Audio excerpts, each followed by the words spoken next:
I was rector at St. Paul's, Rondebosch, for 11 years.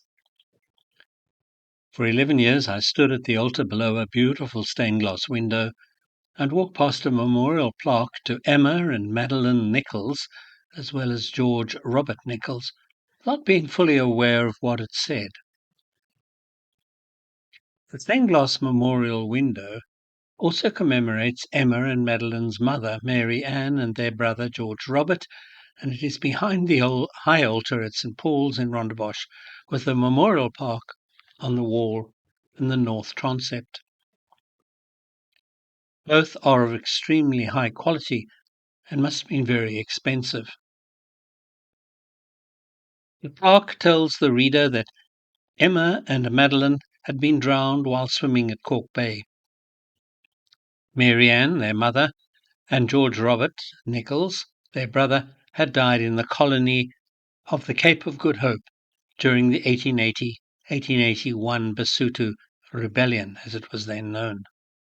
Besides feeling pity for the Nichols parents at their loss, I didn't pay much attention to the memorial or the window.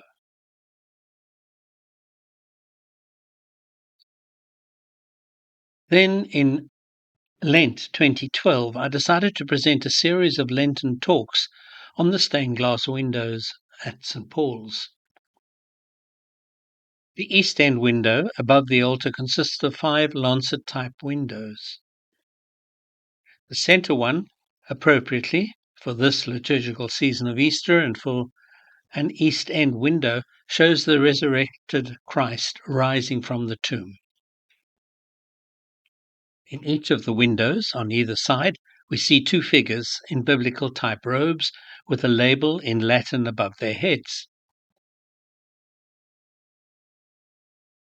On the left is Fides and Humilitas, and on the right, Spes and Caritas. These are, of course, faith, hope, and charity, or love, taken from 1 Corinthians chapter 13, and presumably humility was added to balance the windows with 2 on either side of the resurrection window. While researching the window for the Lenten talk, I came across an old box file still in the parish office, an extract from the will of John Nichols, the donor of the plaque in the window.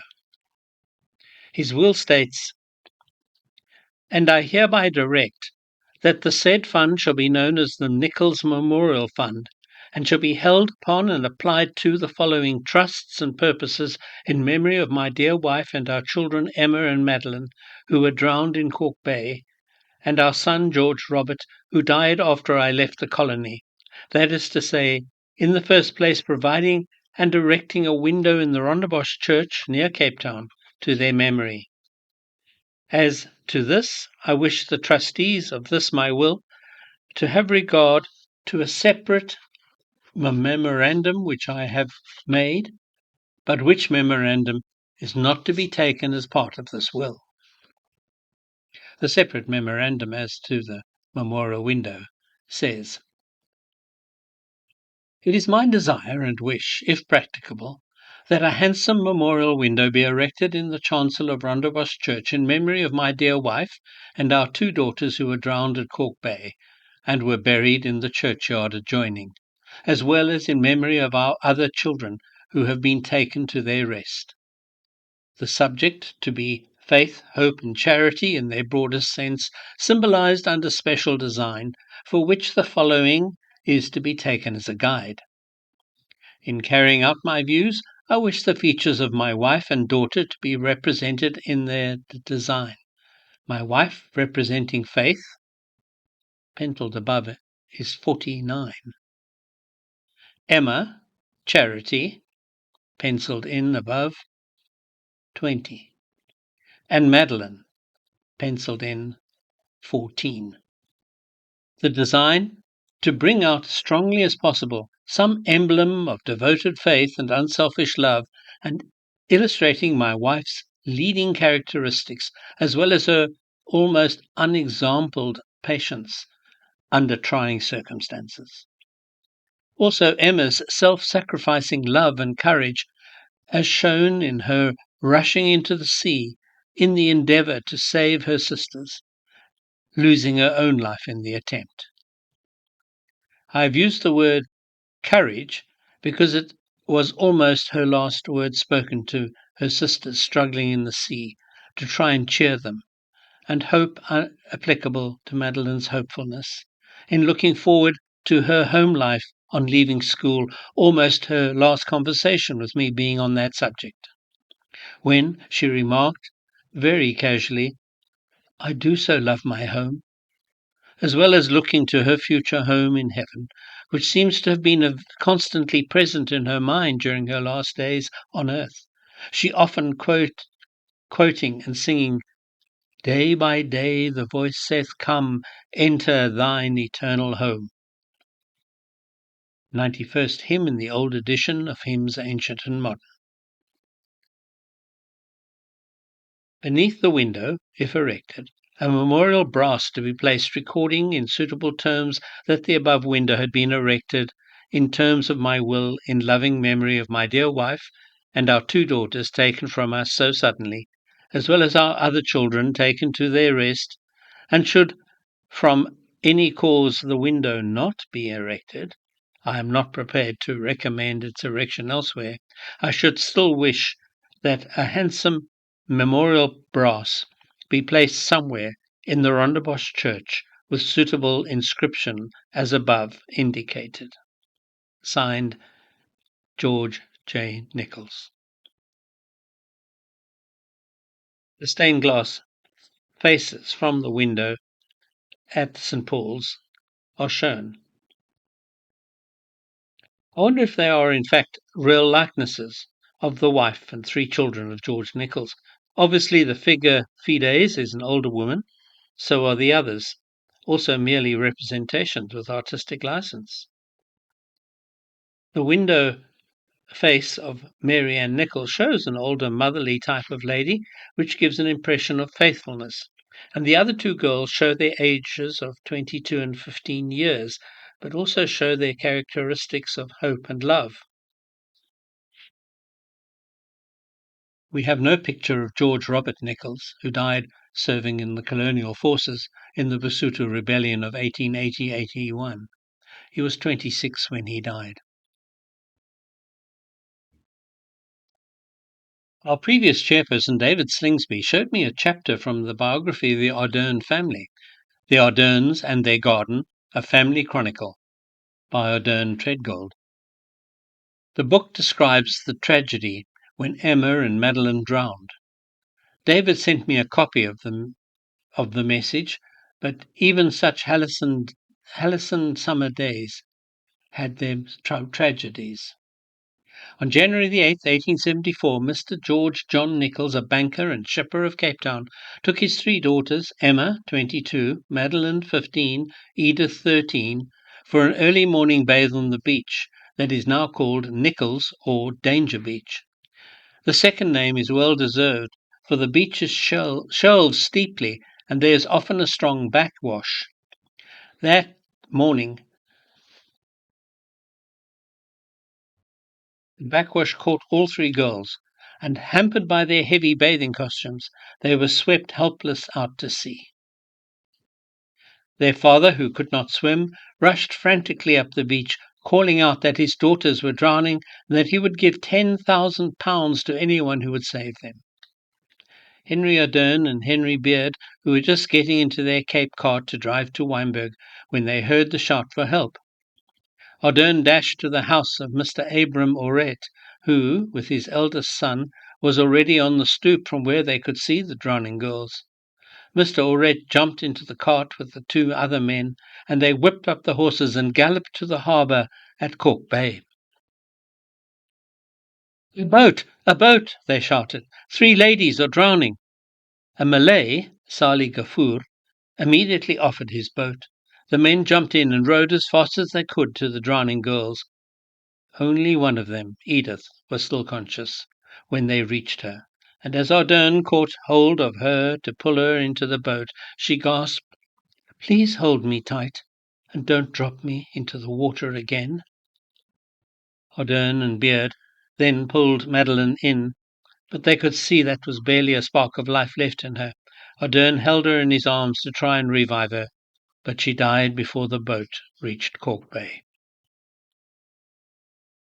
Many people had rushed down to the beach to see if they could help, but not many people were good swimmers then, and they had to watch helplessly the three struggling girls. Emma had drowned before the boat reached them and had been swept towards the other beach. A brother of Aurette, Henry and John Gamesford, waded waist deep into the sea to save the girl from being dashed against the rocks, and managed to carry her ashore, only to find that she must have drowned long before they had brought her in. Sadly, the cart drove back from Kalk Bay with only the survivor of the three sisters, Edith, and the body of Madeline. It was one of those accidents which should never have happened. Mr. Aurette, knowing how treacherous the sea had been at that beach, was so worried at seeing the girls bathing there that only 4 days before the tragedy he had sent his Filipina fisherman Manuel to warn them not to go too far out, as it was too risky. The current could be violent and sweep them out to sea. Emma had laughed and said, "If need be, we could swim to England." Mr. Nichols was so shocked by the tragedy that he left the Cape soon afterwards and retired to London. Before he left, he gave a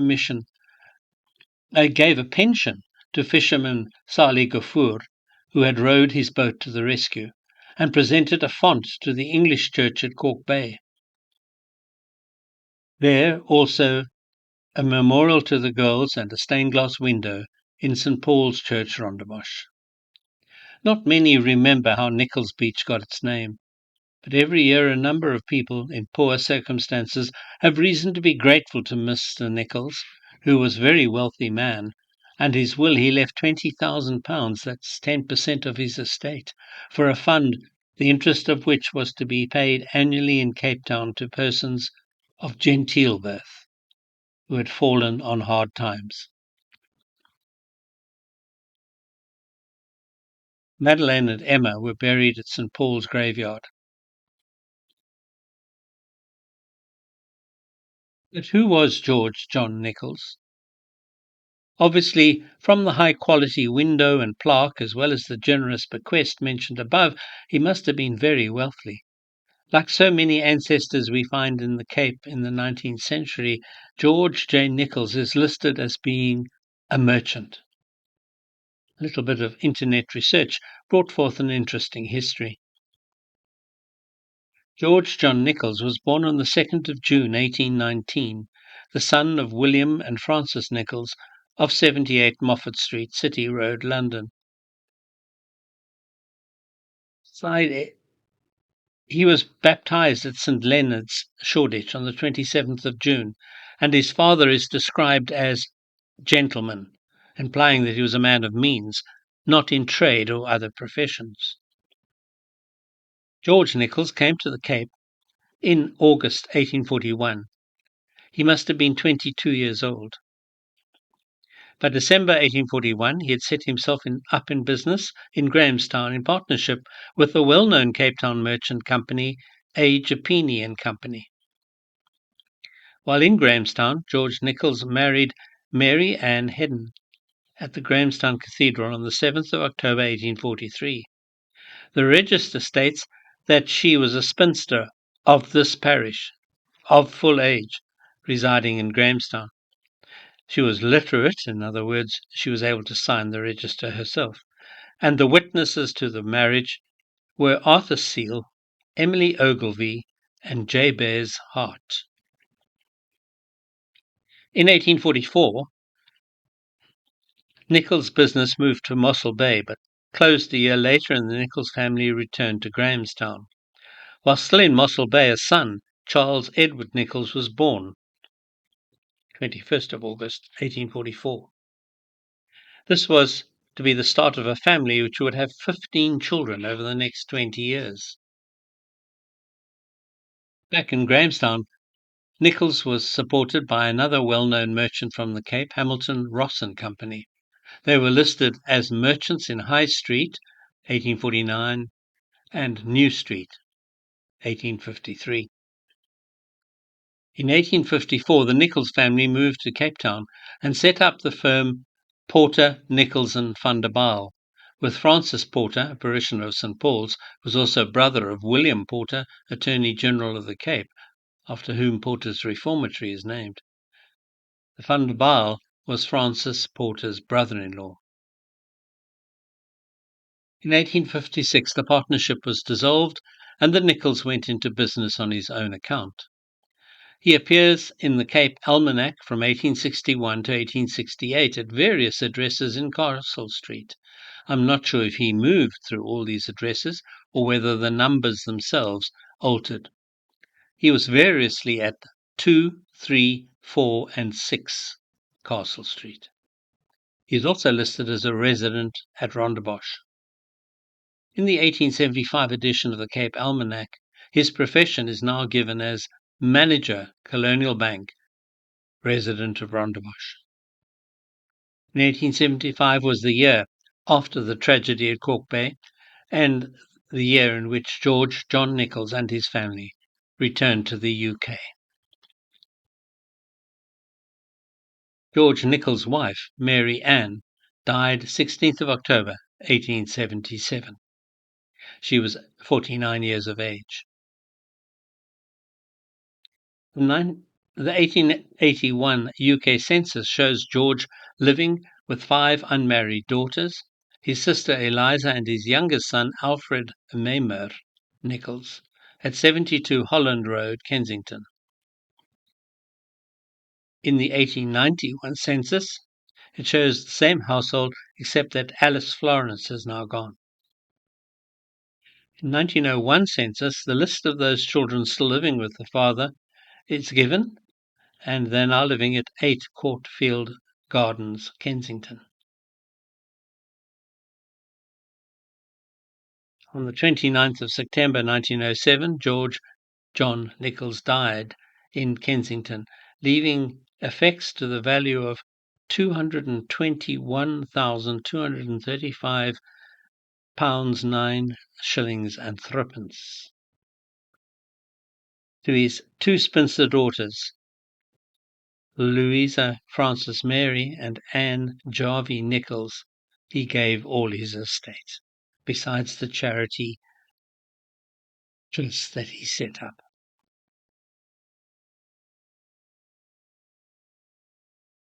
I managed to research a large number of the Nichols family, this mainly through baptism and other events, and placed them into a list, while other information indicates that there were some undetected children where neither baptism or other records could be found. A short biography of Charles Edward Nichols found in Men in Our Time says that he was the oldest of 15 children of George John Nichols. So I had a starting point. Alfred Marnier Nichols appears to be the youngest, and he was born in 1864. Although Mary Ann, George's wife, was stated to be of full age at marriage, at her death in 1877, she stated that she was to be 49 years, meaning she was born 1828. So when she married in 1843, she could have been only 15 years old and would have been only 36 when Alfred was born, presumably to be her 15th child. So she could have had more children after the ones I've found. Furthermore, a grave at Lady Grey for a George Robert Nichols is listed as the 4th son of George John Nichols, formerly of Cape Town.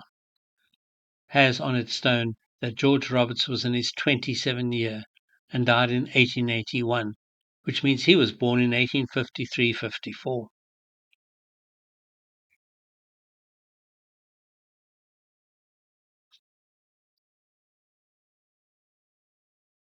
The hymn that was sung at the funeral of those 2 girls, Christ Will Gather in His Own, is a typical Victorian hymn used at funerals. A bit maudlin and sentimental. It's worthwhile reading. Christ will gather in his own to the place where he is gone, where their heart and treasure lie, where our life is hid on high. Day by day the voice saith, Come, enter thine eternal home, asking not if we can spare this dear soul it summons there. Had he asked us, well we know, we should cry, Oh, spare this blow. Yes, with streaming tears should pray, Lord, we love her, let her stay. The Lord doth naught amiss.